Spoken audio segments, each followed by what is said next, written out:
Shalom. Yusuf merupakan putra Yakub yang ke-11. Artinya dia mempunyai banyak saudara. Dia masih muda, dia biasa mengembalakan kambing dan domba bersama dengan saudara-saudaranya. Ayat yang kedua menjelaskan demikian. Ada satu sebutan Alkitab mengenai Yusuf yang sering dipercakapkan orang. Yusuf adalah anak emas Yakub. Bahkan kasih sayangnya melebihi kepada saudaranya yang lain. Salah satu buktinya adalah ketika Yakub membuatkan jubah yang sangat indah bagi Yusuf. Hanya Yusuf saja yang mendapatkan itu. Yusuf terlihat lebih menonjol di antara saudara-saudaranya. Mungkin ini pengaruh dari perhatian dan kasih sayang Yakub terhadap Yusuf yang berlebihan. Yakub memang jelas mengistimewakan Yusuf.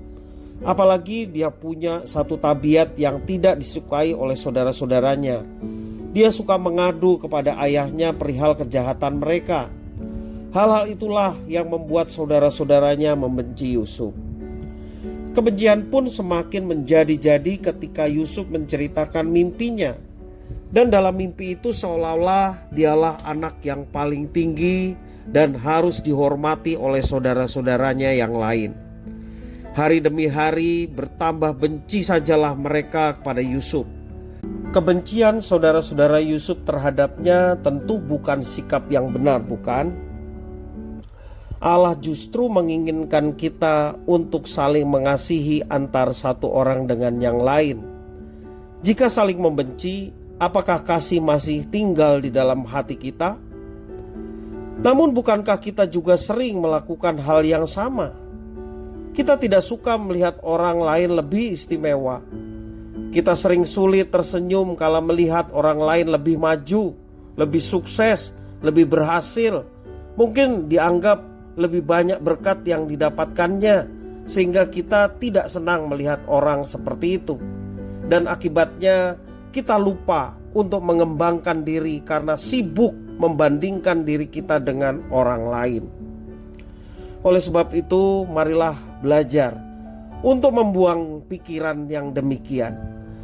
Jangan buang tenaga untuk membenci sesama, tetapi pakailah untuk hal yang positif.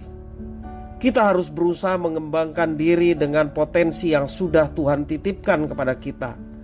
Dengan begitu, kita akan lebih berguna bagi sesama dan bagi kemuliaan Tuhan.